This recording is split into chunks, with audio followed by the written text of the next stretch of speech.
Today's topic is cultivating creativity, motivating your organization to do their best work. Today's guest speaker is Tojo Thatchenkery. He is a professor at George Mason University. He is also the co-founder and director of the Organizational Development and Knowledge Management program there. And he is co-author of How to Use Mindfulness to Increase Your Team's Creativity. That was published in the Harvard Business Review. So Tojo, it's a pleasure to have you speak today. Thank you so much for being here.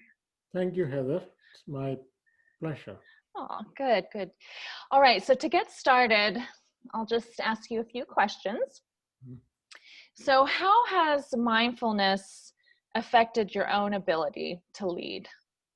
Well, I will say that I have become more aware of all the fortune I have. I've become more grateful. So I'm trying to cultivate gratitude. So the way I use mindfulness is to generate that awareness that look all the good things that are happening to me and to the people around me instead of worrying about all the bad things. So I've been cultivating gratitude as a way of being mindful, especially today's context. It is so easy to focus on the pandemic and all the things, people have lost and etc. So I'm trying to bring it back to that sense of awareness where I want to be grateful to what I have, and I want to think about how to create that gratitude in other people too. So that is the first thing. The second thing is always reframing to see what is good around me. And that is a practice I try to be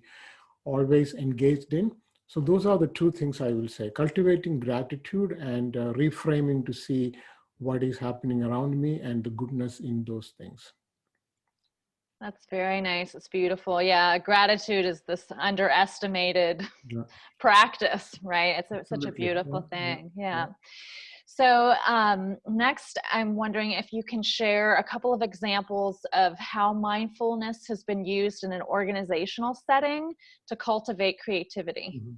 Heather, you mentioned the article in Harvard Business Review. So that's what I would start with. That was done by one of my former students. She's PhD, Ellen, and she and I wrote that piece. And essentially, we did a research where we looked at how people, this was a real estate firm in the Boston area, how creativity can be enhanced by mindfulness. And there has been research on that area, but nobody had studied an intact group. Intact group means a group of people who are continuing the work constantly. That's called intact teams or groups.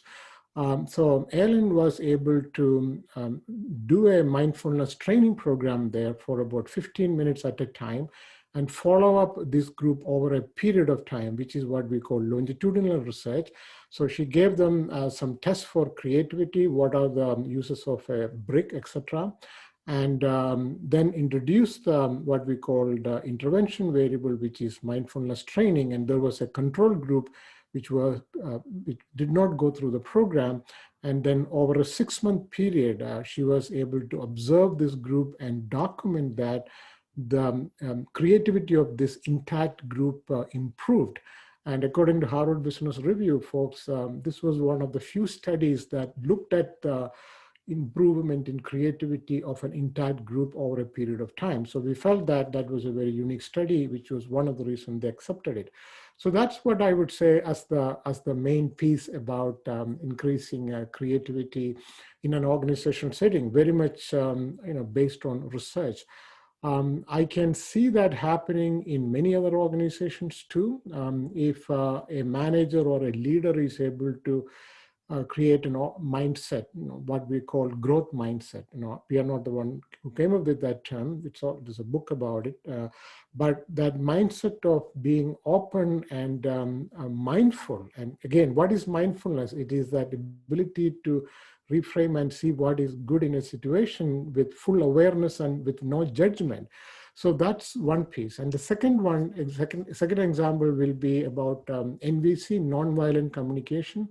I've been doing some workshops for an agency in DC, a federal agency, about mindfulness and nonviolent communication. How can we have a sense of non-judgment? How can we look at situations without judging?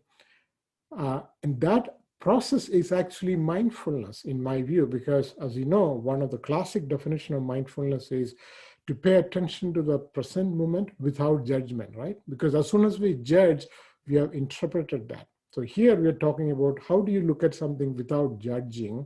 And that is a pure act of mindfulness. So through my workshops, I have been able to show these organizations how they can increase their creativity of their employees through mindfulness. I can go on, but if you have other questions, I can go to those and come back to this later. Okay, actually, I would like to go back briefly to the study that your colleague did. And when she, over that 6-month period, guided the organization through mindful practices, were there one or two practices that she guided them through that you can share with us right now? It was a standard meditation practice. She has been using it herself, and she's a professional coach, a certified coach, and OD consultant. In addition, being a PhD, in OD and so on. So she was already familiar with mindfulness meditation. So she basically put them through a standard meditation practice. That was all. Paying attention to your breath and other things. It was only 10 minutes long because in a real organization, people are not going to let you come and do meditation there when they are busy and they have targets for every day and so on. So she was lucky that she could get those 10 minutes for the meditation for folks as an intervention. And so there is nothing so unique about the meditation per se. It is a standard mindfulness meditation. What was different was that she was able to go back over a period of time and work with the same team and measure their creativity at every time point. Great. So did she do it daily, weekly, monthly? It was weekly. Weekly. Okay, wonderful. I want to be sensitive to your schedule, so I just have 2 more questions for you. If you were to leave people with one mindfulness practice to cultivate creativity and guide people to do their best work, what would that be? Well, I would say the simplest thing is to pay attention to your breathing. And I've looked at all sorts of things. There are applications, and I'm sure familiar with many of those in iPhone and Android and so on. But I find that the simple practice of paying attention to your breathing is a very easy thing to do. You can do it while sitting, while standing, while on a metro, while walking in your neighborhood. You can do it anytime. So I will see that as the most efficient and the easiest thing to do. And the second one will be, of course, going through of a more systematic approach of following some of the applications available on your smartphones and so on. They are more, systematic. But I find that just sticking with the first one, paying attention to the breathing.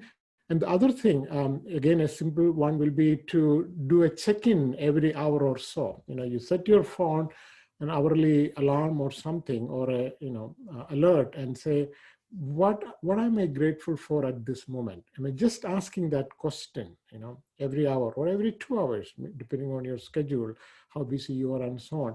Asking that simple question, what am I grateful for right now at this moment, and close your eyes, spend about 30 seconds and sit with that feeling about what am I grateful for every hour, 2 hour, twice a day. That will make a big difference. It's all about practice, and without practice, mindfulness doesn't really mean much. It's just an abstract concept. Exactly. There's a couple of sayings in mindfulness. One is, whatever you practice becomes stronger. And another saying that I think is wonderful is, always meet yourself where you are. Very well said. Right. So Yeah. those are really, really helpful, I think. Okay, so thank you, Tojo. How can people learn more about you? How can they learn more about the program at George Mason? Thank you, Heather. We have a Master of Science in Organization Development and Knowledge Management. And it's the only program of its kind. And two of the required courses are for coaching. So the first one is called Foundations of Coaching, and the second one is called Advanced Coaching for OD and Advanced Coaching in Organization Development.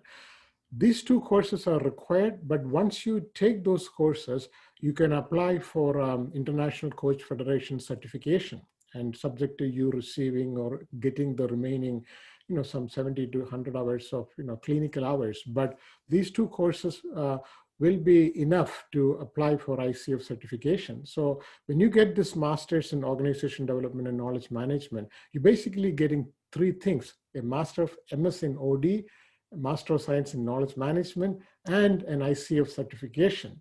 It's a state university. If you live in Virginia, you pay in state tuition, and we have open houses once every month. And if you go to Schar School of Policy and Government, George Mason University, or you just type in Organization Development Master of Science program in Google, we will show up, and you will see information about me as well there.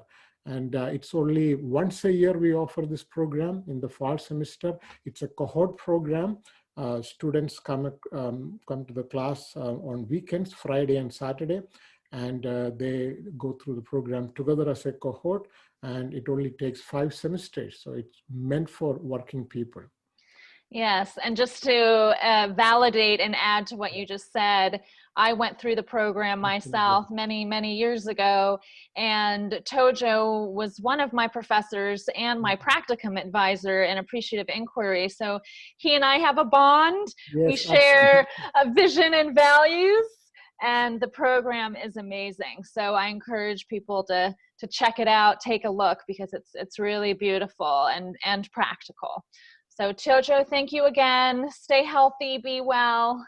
I will, Heather, and thank you for the work you're doing. As a founder of the program, it's very affirming to see our graduates doing such good work. And when I think of the folks who are doing good work in mindfulness and related areas, you come to mind always. So I'm delighted that you're doing this program for us and everywhere else.